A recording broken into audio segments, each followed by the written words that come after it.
Good morning. Welcome to Convos and Coffee. We found 2 more Disney mugs. Yay! Oh, right. Clink. Hey, so today we want to talk to you about this really awesome word called encouragement. And I want to encourage you today from the most encouraging book I have ever read called Ephesians. Well, the Bible is what I was going to go for. But yeah, Ephesians. Right. Reading chapter 4, verse 29. Do not use harmful words, but only helpful words. The kind that build up and provide what is needed, so that what you say will do good to those who hear you. Now, if we're called to be optimistic people, right? God's got a plan for us. He's got a good future for us. We are also called to encourage each other. I mean, over and over again, Scripture talks about encourage one another, build each other up.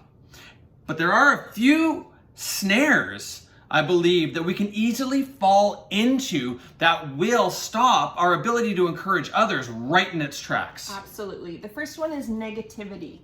It is so easy to get caught up in negative talk, whether it be negative self-talk, negative talk about other people, just complaining about the world around you. Right now, it's so easy with our life situations to just get caught up in complaining and whining about what we miss in life, missing the regular life. And I am guilty of it 100%.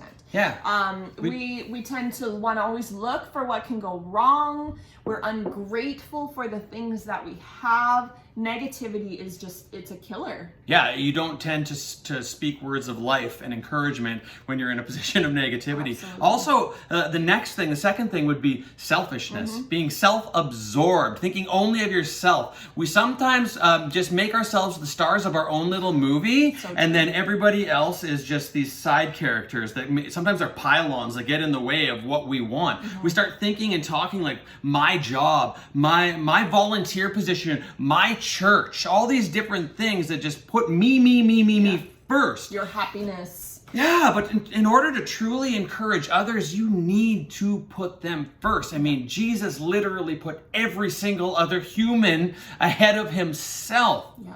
And he is just a brilliant encourager. Yeah, no kidding. The final thing that we want to point out is envy. How often do we find ourselves comparing ourselves to other people? Like social media is a big proponent of that.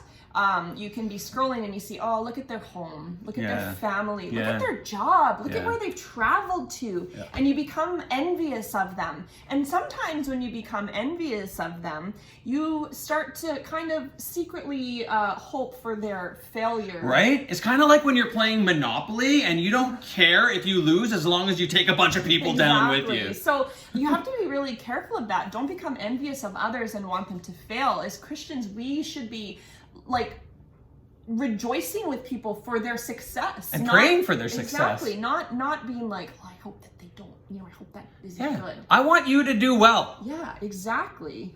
So there are some tips that we want to give you if you actually want to be somebody who encourages others. The first one of those is that you need to first recognize. Take a deep look inside of yourself. Ask the Lord to help you see if there are areas that you're struggling with that would stop you from being an encourager. Yeah, absolutely. I can almost guarantee that every single one of us has struggled with this at some point in our life. And when you recognize these things within yourself, you need to decide that you're going to do something about it. Decide, you know what?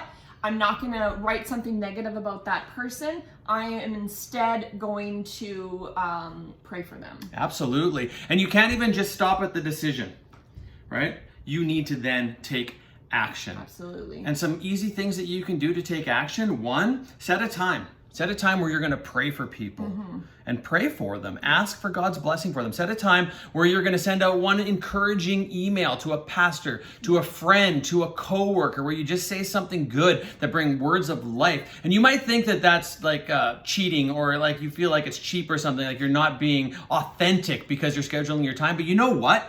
You're trying, and you're trying to form a habit, and it's a good habit to form. So take that nonsense out of the equation. Yeah. Right? It's not inauthentic. It's very authentic. If you're not a natural encourager, you just have to practice. And how do you do that? You just start doing it. Yeah, and pray for the blessings of others. Absolutely. Pray that God give them everything that he has for them, because that is where they will do well, and you are going to be uplifted by lifting them up. It's a crazy, crazy awesome thing. Absolutely. So I hope this has encouraged you today. That was our goal. Yeah. Do you think we succeeded? I hope so. I hope so too, because we love you guys. Have a really fantastic week. Bye.